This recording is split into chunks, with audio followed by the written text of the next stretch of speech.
Well, I put a little bit of, I put an algae wafer in there just a minute ago. My little Cory cats are going nuts for it. These little fish cannot get enough of that food.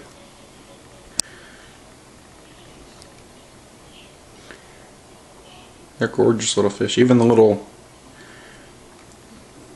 little German blue ram wants a little bit on the action. Sometimes the little tetras will start poking in there. See, I already got one. You can smell it. It's looking.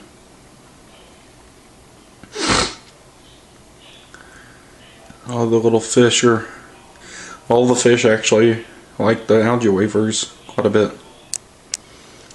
I'll feed a few flakes in the morning, and about afternoon I'll drop an algae wafer in there. That's about as much as I feed the fish in a day. I'm hoping to get some more foods to feed the fish, but for now this is working pretty good. They're pretty happy. I'm having a lot of, well, not a lot, but some pretty good luck with the aquarium tank so far. The algae is pretty much non-existent except for on the rocks, and it adds a nice little effect of realism to the tank. And those moon LEDs with the white LEDs, the moon LEDs really bring out the blue in the fish.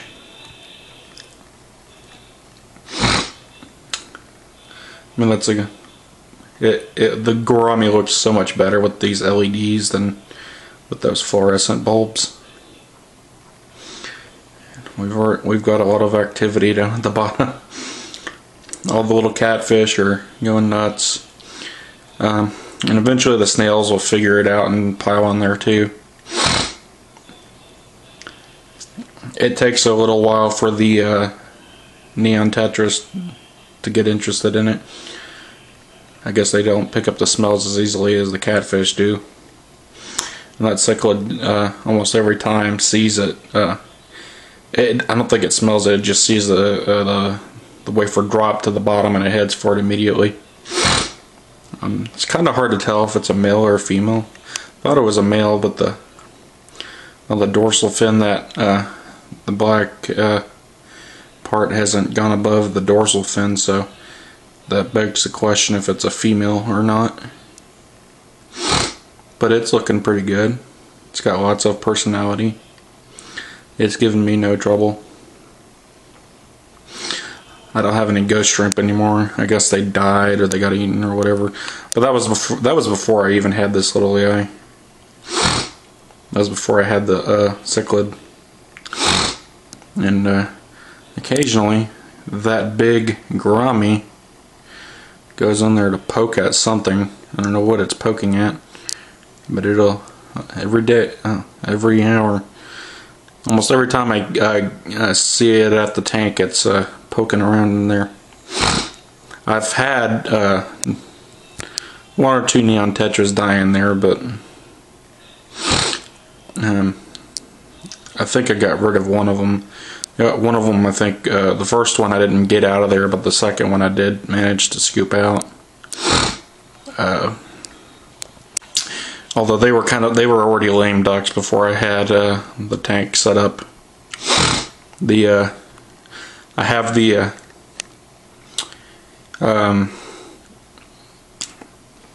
Anubias up on these rocks. They're much closer to the light, and they're growing even faster with more light, if you believe it. This Anubias is kind of tucked in there, and I had it, I think over there actually, and it started yellowing pretty bad. It didn't like the direct light like these do. That one wants a lot more shade, while these actually like the light a lot more. And I've got this little lily, this water lily. That one went into hibernation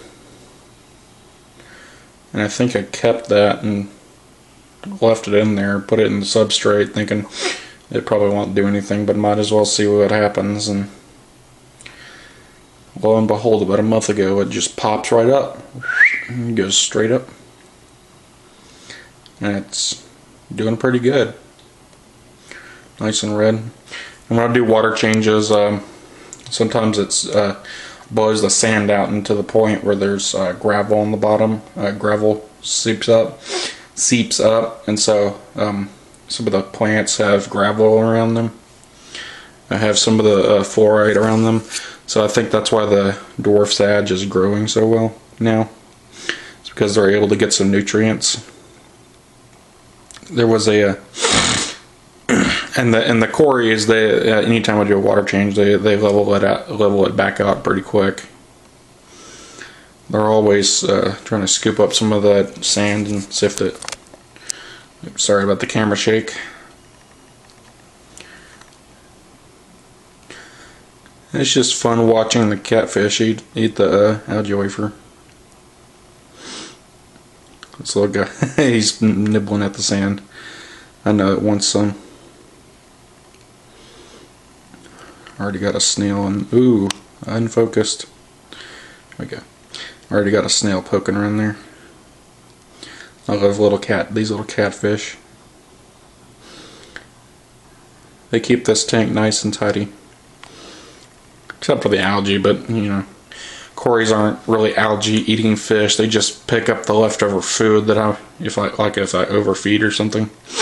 There's never a speck of food on there. They eat it all. I've got that little baby cory, the tiny one. Smaller than than most of my little tetras, which is funny. I think it's smaller than the neons, or about the same size. Picked it up at a local fish store, and probably paid too much for it, but whatever. It's a cute little guy, and I like that one. It's actually more active than the bigger ones are sometimes. It's usually hanging out over in the caves, poking around in there. Like, it's fun looking for it. It's always like it'll be up under there. One of the fish hiding in there. I got rid of the those other tetras, those three. I forgot what they were now. But since then, the neons have been a lot more happy and perky. Now they're still forced down by the black skirts. They don't like them being up at the top, and they'll chase them if they get too far up. But otherwise, they're pretty happy. They stay in their part of the tank and near the fairly close to the bottom. And those blood fins, there's 3 of them in there, and they just do whatever the hell they want. They're constantly poking around. I don't like them so much for the look, but they're always up to something. They're always up to something. They're always chasing each other or playing games or something. I don't know. Like, there's one right there, and I think it's looking for another one to play tag with or something.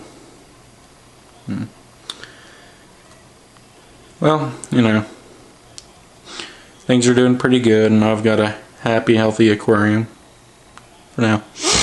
If you see right here, stuff sticks to that filter sponge right there.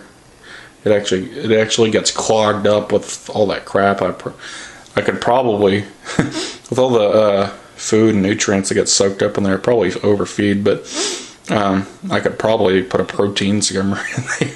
Of all things, put a protein skimmer in there, and you would fix most of this, but I don't know. That acts as the protein skimmer, I guess, because I just take it out of there and squeeze it out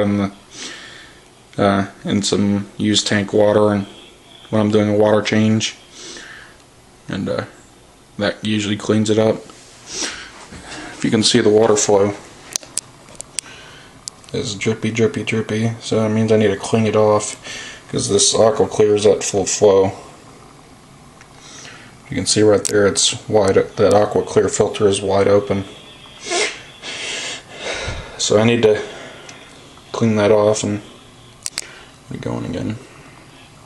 Anyways, thanks for watching. And to finish off the video, I'll let you see an over little top view.